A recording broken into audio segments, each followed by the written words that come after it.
नमस्ते, सर्वे जना सुखिनो भवन्तु। हिंदियन ई चैनल में आप सभी का स्वागत है। స్టూడెంట్స్, బరస్తే బాదల్ కవి పరిచయం గురించి తెలుసుకుందాం. ఓకేనా? మరి స్టార్ట్ చేద్దామా? మన పాఠం పేరు ఏం పేరు? బరస్తే బాదల్. మరి కవి ఎవరో తెలుసా? సుమిత్రా నందన్ పంత్. సుమిత్రా నందన్ పంత్ గురించి ఈరోజు మనం తెలుసుకోబోతున్నాం.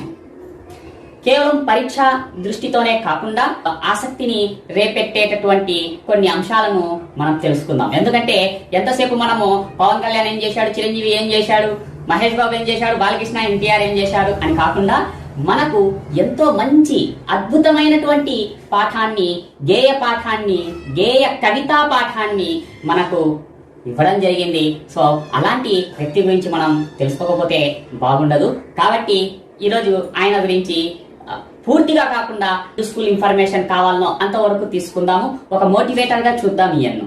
ఓకేనా? సరే,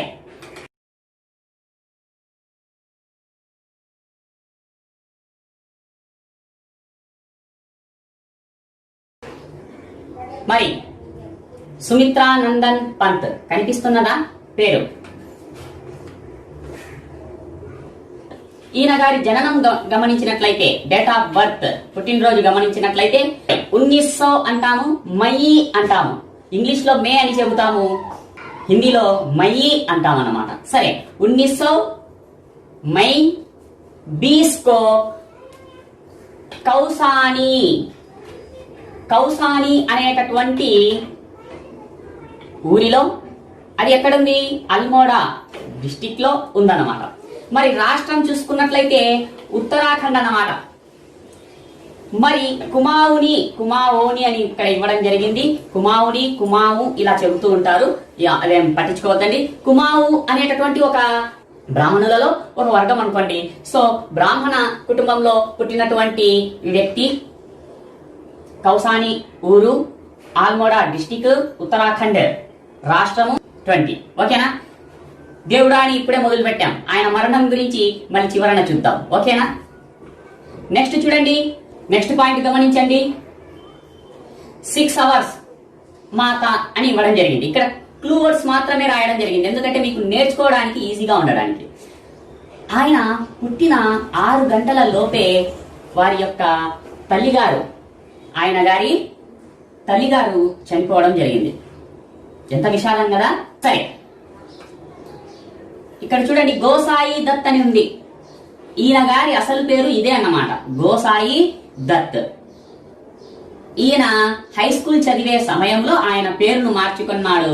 ఆ మార్చుకున్నటువంటి పేరే సుమిత్రానందన్ పంత్. ఓకేనా?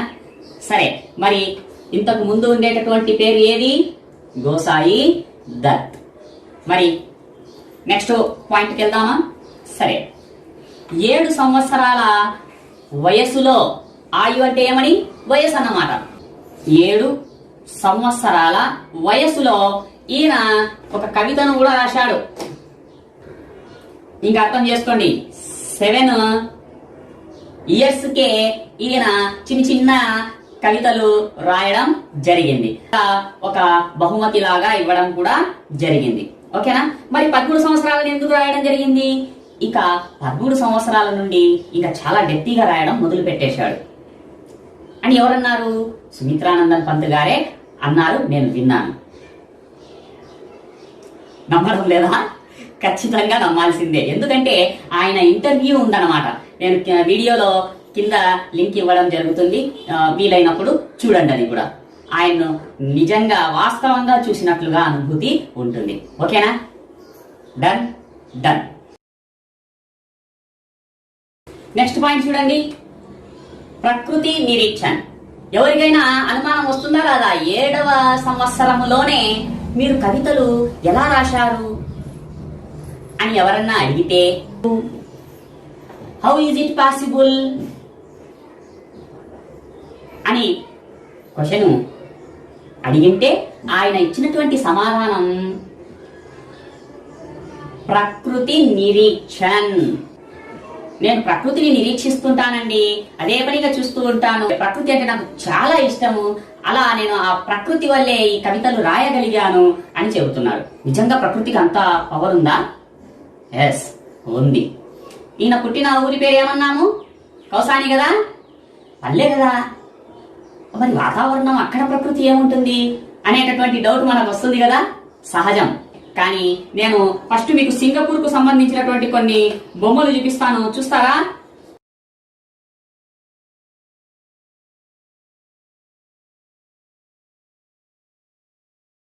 చూడండి ఎంత బాగుందో కదా సింగపూర్ లో ఈ వాతావరణము. చెట్లున్నాయి, కలర్ఫుల్ పువ్వులు ఉన్నాయి, ఫ్లవర్స్ ఉన్నాయి, కలర్ఫుల్ స్నో ఉంది, క్లౌడ్స్ కూడా ఉన్నాయి, ట్రీస్ కూడా ఉన్నాయి. ఫారెస్ట్ లాగా బాగా వాతావరణం కూల్ క్లైమేట్ లా ఉన్నట్టుంది కదా. ఎస్, అలాగే ఇది కూడా గమనించండి. చూడండి ఇక్కడ ఉండేటటువంటి ఇది సేమ్ ఒక త్రిశూలం లాగా అనిపిస్తుంది. దీన్ని త్రిశూల్ మౌంటైన్ అని కూడా పిలుస్తూ ఉంటారు. ఓకేనా? సరే, ఇక్కడ చూడండి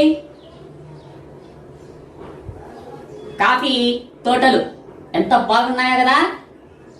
ఇటువైపు చూడండి, చూడ్డానికి చిన్న పిక్చర్ లాగే ఉన్న ఆ మొత్తం కొండల్లో ఆ ఒక్క ట్రీ ఎంత బాగా కనిపిస్తుందో కదా. ఎస్, కానీ మీకు తెలియని విషయం ఏమిటంటే ఇవన్నీ సింగపూర్ కాదు.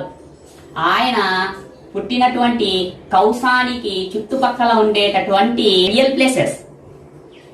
ఇంకొక ఆశ్చర్యకరమైన ఒక పిక్ చూపిస్తాను, బాగా గమనించండి. చూడండి, ఇది కిటికీ అన్నమాట, విండో. ఈ విండోలో నుండి చూస్తే చూడండి నేచర్ ఎంత అందంగా కనిపిస్తుందో కదా. కనిపిస్తుందా? ఎస్, ఈ విండో వేరేదేది కాదు, సుమిత్రానందన్ పంత్ గారి ఇంటి ఉండే ఒక విండో ఇది. ఆ విండో నుండి చూస్తే క్లైమేట్ ఇలా కనిపిస్తుంది. అందుకే ఆయన 7 ఇయర్స్ నుండే 7th ఇయర్ నుండే కవితలు రాయడం మొదలు పెట్టేశాడు. చూడండి ఎంత ఆహ్లాదకరంగా ఉందో వాతావరణం. అలా ఆయన ప్రకృతిని చూస్తూ, తల్లి లేక తండ్రి మరియు వారి అమ్మమ్మ వీరు కూడా సరిగా పట్టించుకోలేదు ఆయన్ను. అంటే ప్రేమ తక్కువ అని, పట్టించుకోలేదంటే ఇక్కడ గెంటేశారు అని కాదు, పంపించేశారు ఇంటి నుండి అని కాదు, ప్రేమ అంత ఎక్కువ కాదు. అలాంటప్పుడు ప్రకృతే తల్లిలాగా ఆయన్ను దగ్గర తీసుకుందన్నమాట అని ఆయనే చెప్తూ ఉంటాడు. ఓకేనా? సరే, సో విండో నుండి చూడడం ఎంతో ఆనందాన్ని ఇస్తుంది కదా. ఎస్, మరి ఇక్కడ చూడండి ఆయన 4th క్లాస్ లో కవిత రాశాడని చెప్తున్నాం కదా. 7th ఇయర్ లో ఇలా ఉండేవాడు అప్పుడు. మరి 13 సంవత్సరాల నుండి అన్నాం కదా, ఇలా ఉండేవాడు. తర్వాత ఆయన పెద్ద అయిన తర్వాత ఇలా ఉండేవాడు. ఇంటర్వ్యూ అని చెప్పాను కదా ఇందాక, ఆ ఇంటర్వ్యూలో ఈ డ్రెస్ తోనే ఆయన మనకు ఇంటర్వ్యూ ఇవ్వడం జరిగింది. మరి మీరు గమనించినట్లయితే ఈయన గారి హెయిర్ స్టైల్ చూడండి ఎలా ఉందో.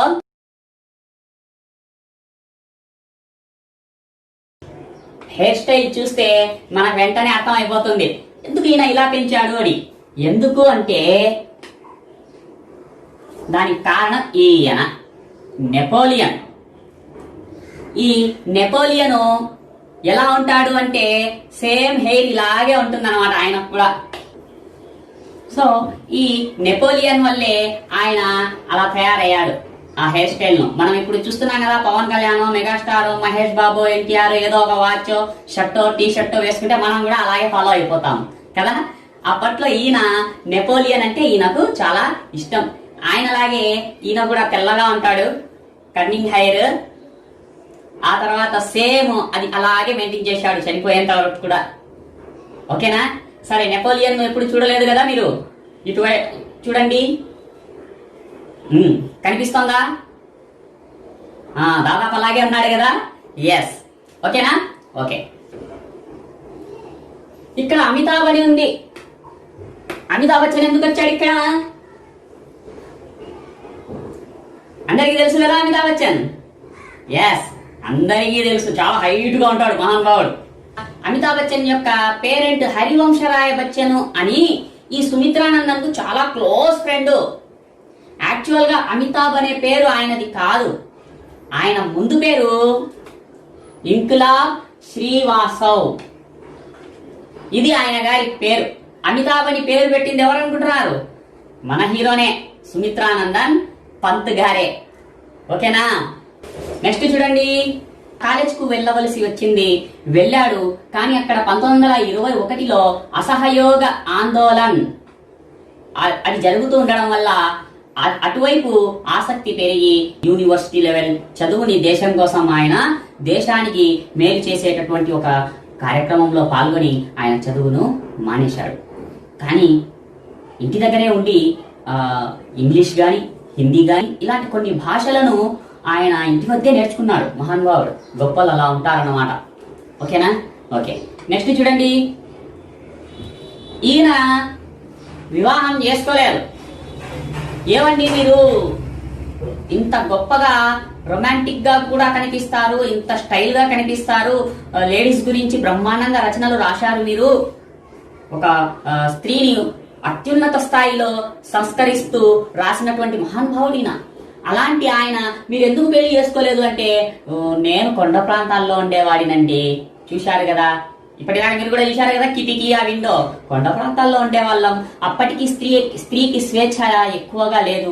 అదొక కారణం అనుకుంటున్నాను. నాకు నచ్చిన అమ్మాయి కూడా కనబడకపోవడం, నేను అనుకున్న స్త్రీ యొక్క ఆలోచనలు వేరు, ఇక్కడ స్త్రీకి జరిగేటటువంటి అమానుషం వేరు, కాబట్టి నేను పెళ్లి చేసుకోలేదు అని సమాధానం ఇచ్చాడు. ఇవన్నీ విషయాలు మన ఇంటర్వ్యూలో ఉంటాయి.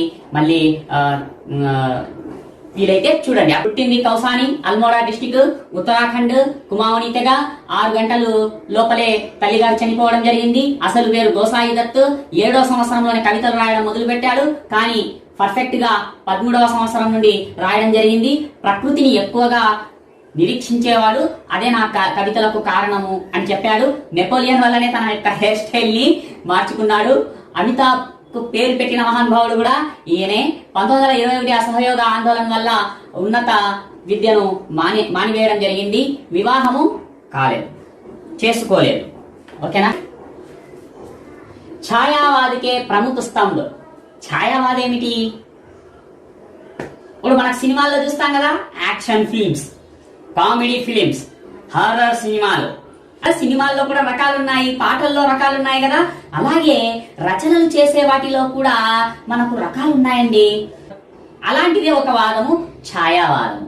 మీకు పరీక్షల దృష్ట్యా గాని వయస్సు దృష్ట్యా గాని ఇది అంత ఇంపార్టెంట్ కాదు, కానీ మీకు అర్థం అవడానికి 2 పదాలు చెప్తున్నాను. ఛాయావాద్ అంటూనే మీకు గుర్తుకు రావాల్సింది ఏమిట్రా అంటే, సూక్ష్మ అంశాలను వర్ణిస్తారు. ఒకటి, ప్రకృతిని, ప్రేమను, ఈ రెండింటిని ఎక్కువగా దృష్టిలో పెట్టుకుని రచనలు చేస్తుంటారు. ఓకేనా? మీ దృష్ట్యా ఇది చాలా ఉంది. ఛాయావాదం అంటే మనకు అవసరం లేదు. ఈ 2 వాక్యాలు గుర్తు పెట్టుకోండి. సూక్ష్మ అంశాలను సరళమైన భాషలో అర్థమయ్యేలా చేస్తారు ఛాయావాద్ వారు. మరియు ప్రేమ, ప్రకృతి, వీటి గురించి ఎక్కువగా రాస్తూ ఉంటారు. ఓకేనా? డన్. ఛాయావాదుక విష్ణు. సో బ్రహ్మ, విష్ణు, మహేశ్వరుల్లో మనకు ఎక్కువగా విలువ ఇచ్చేది ఎవరికి అంటే, మిగిలిన వాళ్ళకి విలువ లేదని కాదు, వీరందరిలో కూడా ఎక్కువ విష్ణువుకి ఇస్తాం. అలాగే ఛాయావాదులో కూడా చాలా మంది కవులు ఉన్నారు. ఛాయావాదములో కూడా విష్ణువు లాంటి వ్యక్తి అంటే, ఆ వాదంలో అంత బాగా కవితలు రాసిన మహానుభావుడైన. ఓకేనా? మరి ఛాయావాదిక ప్రవర్తకని కూడా చెప్తాము. కొందరు అన్నారు, ఆ పేర్లు మనకు అవసరం లేదు. నెక్స్ట్ చూడండి, ఛాయావాదికే ప్రతినిధి కవి అని శుక్లు గారు చెప్పడం జరిగింది. ఓకేనా? ఈ వాదానికి ఒక గొప్ప నాయకుడు లాంటి వ్యక్తి, నాయకుడు లాంటి కవి అని చెప్పడం జరిగింది శుక్లు. అది ఓకేనా? సరే. సో ఛాయావాదం అంటే మనకు ఆ 2 వాక్యాలు గుర్తుపెట్టుకోవాలి. ఇక ఇదే వాక్యంలో ఒక చిన్న క్లారిటీ ఇస్తున్నాను. స్తంభ్. ఈ ఛాయావాదం అనేటటువంటిది ఒక ఇల్లు లాంటిదైతే, ఆ ఇంటికి పిల్లర్స్ ఉంటాయి కదా, ఈ పిల్లర్స్ ఉన్నాయి కదా, ఆ పిల్లర్స్ లలో ఒక పిల్లర్ లాంటి వ్యక్తి సుమిత్రానందన్ పంత్. సో ఛాయావాదం అనేది ఒక ఇల్లు అయితే, వాటికి ఉండే 4 స్తంభాలలో, పిల్లర్స్లలో ఒక పిల్లర్ ఈ సుమిత్రానందన్ పంత్ అని మనం చెప్పుకోవచ్చు. అంతే. ఓకేనా? ప్రకృతి సుకుమార కవి. బేజోడ్ కవి. ప్రకృతి సుకుమార కవి అంటే ప్రకృతిని అంత బాగా సూక్ష్మంగా వర్ణించేటటువంటి మహానుభావుడు ఈ సుమిత్రానందన్ పంత్. ఈయనే ఇప్పుడు మీరు 10th చదువుతున్నారు కదా, పుస్తకాలు మీకు వచ్చాయి కదా. ఇంతకు ముందు వేరే పుస్తకాలు ఉండేవి, వాటిలో కూడా ఈయన గురించి ఉండేది. సుఖదుఖ్ అనేటటువంటి ఒక పోయం. యహ సాంజు ఉషాకాంగన్న లింగన విరహ మిలనక చిరహాస్ అశ్రుమై ఆనంద్ రేస్ మానవ్ జీవన్ కా అని గొప్ప గొప్ప కవితలు రాసినటువంటి మహానుభావుడిన. సరే, అందుకు ప్రకృతి సుకుమార కవి అని చెప్పడం జరిగింది. ఇక బేజోడ్ కవి అంటే ఏమిటి మరి అంటే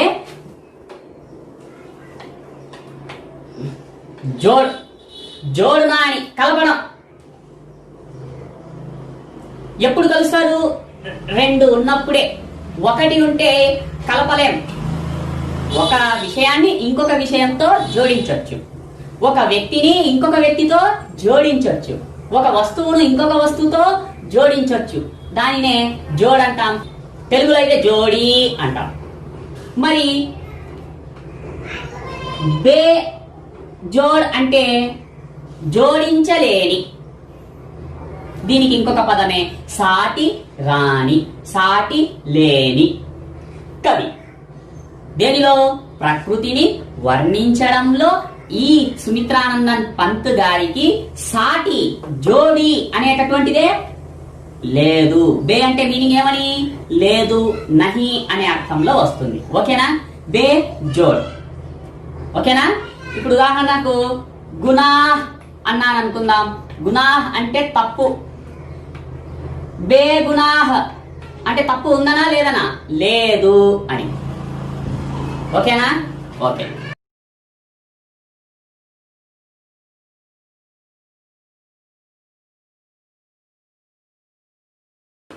అర్థమైంది కదా? ఒకటి ఛాయావాదికే ప్రముఖ స్తంభ్, రెండవది ఛాయావాదిక విష్ణు అనొచ్చు, ప్రవర్తక అనొచ్చు, ఛాయావాదిక ప్రతినిధి కవి అని చెప్పుకోవచ్చు.